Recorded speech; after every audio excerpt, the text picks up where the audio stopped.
Bonjour à tous et à toutes. Merci Hervé. Alors quelques mots d'introduction à cette première table ronde. Il nous a semblé également nécessaire, avant de revenir sur la situation régionale, de brosser quelques éléments de contexte, le contexte européen et puis de contexte national. Alors, le contexte européen, vous le savez, est un contexte d'un processus de libéralisation des transports ferroviaires entamé depuis maintenant plus de 25 ans. Ce contexte vise à une libéralisation progressive et totale des services ferroviaires.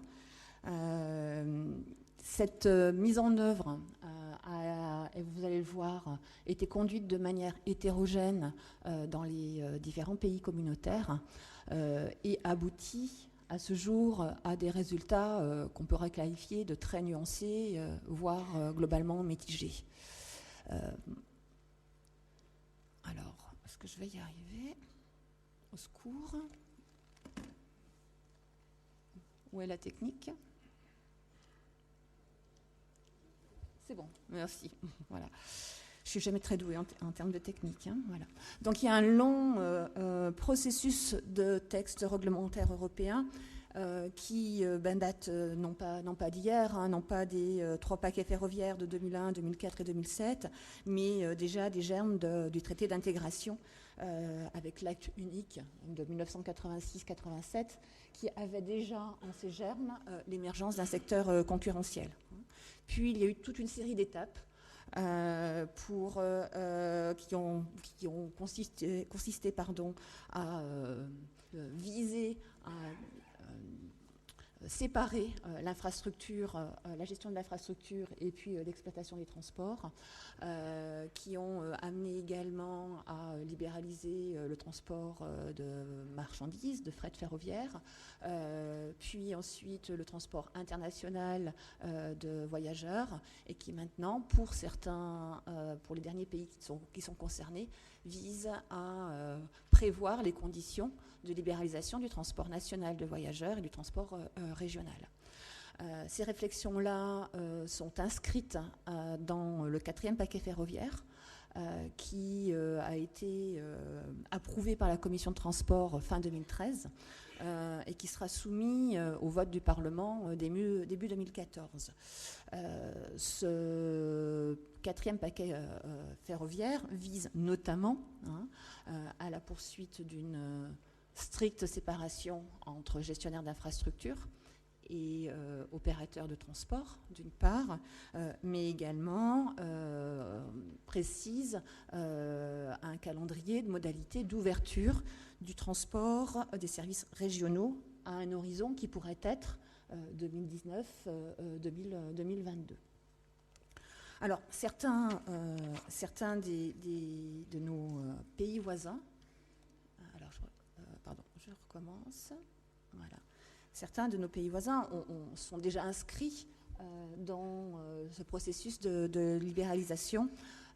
Certains dès les premières directives, dès les premiers paquets ferroviaires, avec une politique d'éclatement de leur organisation de transport. Qui donne, vous allez le voir, nos invités y reviendront, des résultats très, très, très variés.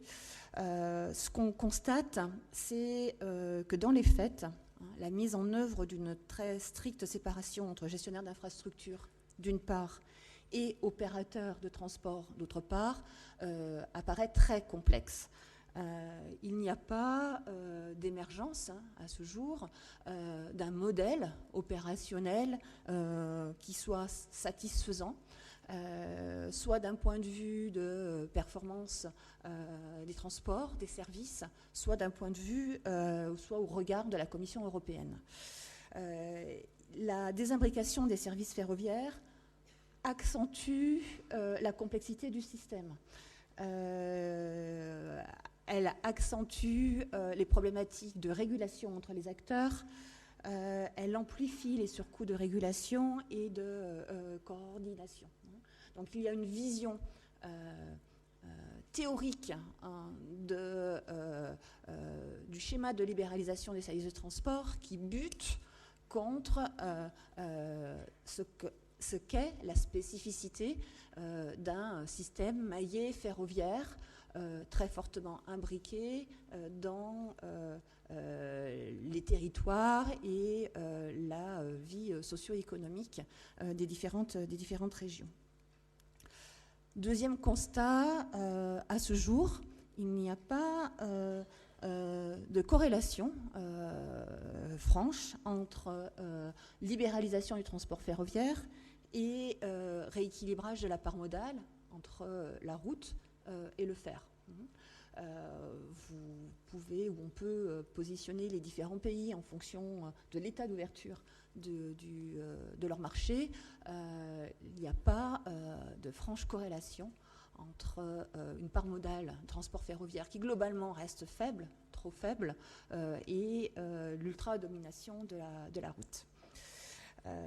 Et puis, dernier point de constat hein, à date, c'est que la question du financement du transport ferroviaire, hein, dont Monsieur le Président vient de rappeler quelques éléments de contexte en introduction, cette question du financement n'est pas abordée dans les réflexions européennes, alors même qu'elle est au centre de la robustesse des enjeux de services et de performance du système ferroviaire. Hein. Donc cette question de financement est laissée dans les mains des différents pays communautaires.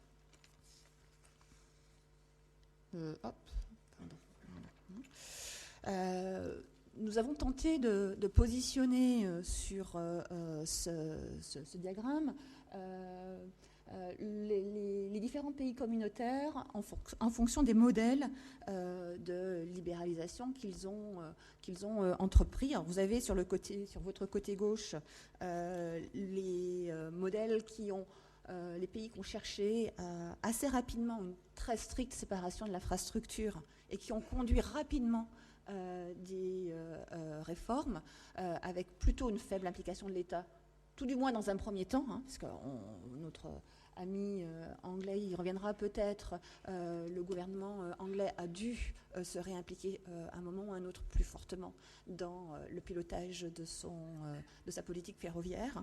Et puis vous avez sur la droite des pays qui connaissent encore une relative forte implication de l'État dans la politique de transport ferroviaire et demeurent sur des modèles intégrés ou relativement intégrés. Hein. Et on peut constater qu'il existe un secteur ferroviaire industriel reconnu dans ces derniers pays, que ce secteur-là, ferroviaire en tant que tel, n'existe plus ou quasi plus dans les premiers pays dont j'ai parlé. Mais je laisserai bien évidemment nos invités expliquer la situation qu'ils ont connue dans chacun de leurs pays. Je voulais terminer ma présentation avec un petit point, comment je fais pour avancer, voilà, sur le contexte national. Se prépare actuellement un projet de réforme du système ferroviaire français.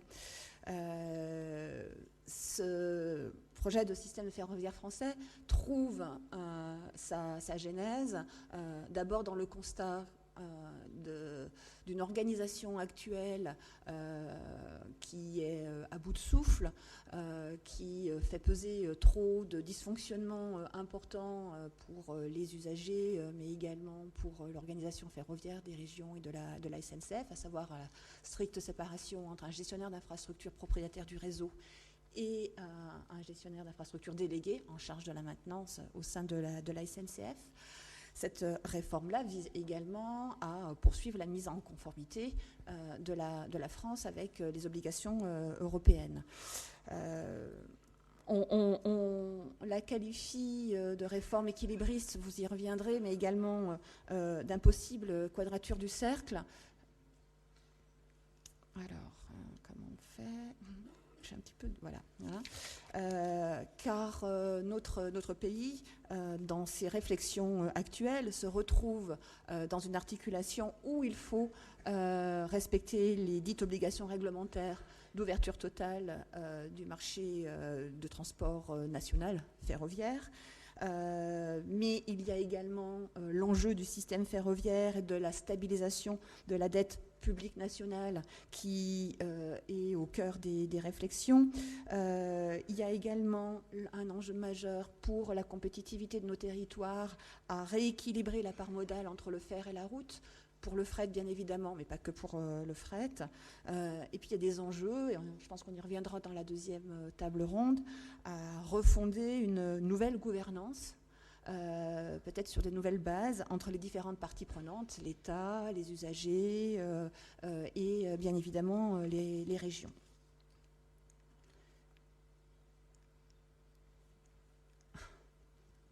Voilà. Cette réforme repose sur 3 axes. Un axe qui vise à regrouper le gestionnaire d'infrastructure, c'est-à-dire RFF, avec le pôle de maintenance ferroviaire des voies de la SNCF au sein d'une entité qui va s'appeler SNCF Réseau. Ce projet vise également à créer un groupe public ferroviaire constitué de 3 établissements publics, sans lien juridique entre eux, j'y reviendrai. Et il s'inscrit dans l'objectif d'une construction d'une branche professionnelle qui encadrera les éléments sociaux de l'ensemble des salariés des métiers du rail. Donc ce projet de création d'un groupe public ferroviaire inédit va donc s'articuler, ou pourrait s'articuler autour de 3 établissements publics. Un établissement public dit de tête qui animera la politique de transport et sa mise en œuvre. Un EPIC dit SNCF Réseau qui aura en charge la gestion de l'infrastructure, et un EPIC dit SNCF Mobilité qui gérera les missions de transport ferroviaire sur notre territoire.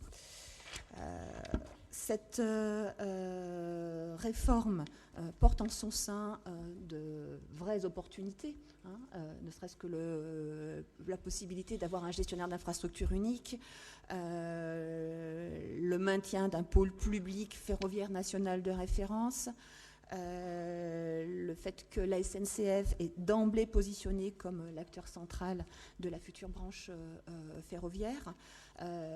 Ce projet, tel qu'il est là esquissé, comporte également de nombreux risques. Et j'y reviens, on en a parlé tout à l'heure, c'est une réforme qui affiche des ambitions fortes en termes de nouvelles performances de transport et de stabilisation de la dette du système ferroviaire, sans qu'à ce jour les moyens associés à cette réforme soient identifiés. C'est une réforme qui est très complexe à mener, compte tenu du nombre de sujets, de leur complexité et du nombre d'acteurs concernés. C'est une réforme qui ne clarifie pas complètement à date sa gouvernance, avec notamment les places respectives de l'État et de la région dans ces enjeux. Et je pense qu'on aura peut-être aussi l'occasion d'y revenir à la lumière des expériences de nos amis des autres pays européens. Merci. Merci Valérie. Avant de donner la parole à David Gobet, juste pour un souci technique, vous avez en face de vous des casques.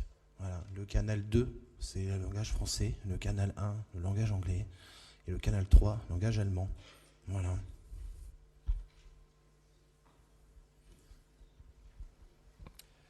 Merci Hervé, bonjour à tous. Merci Valérie pour cette introduction, je pense qu'il était nécessaire. Alors pour moi, vous n'avez pas besoin de casque normalement.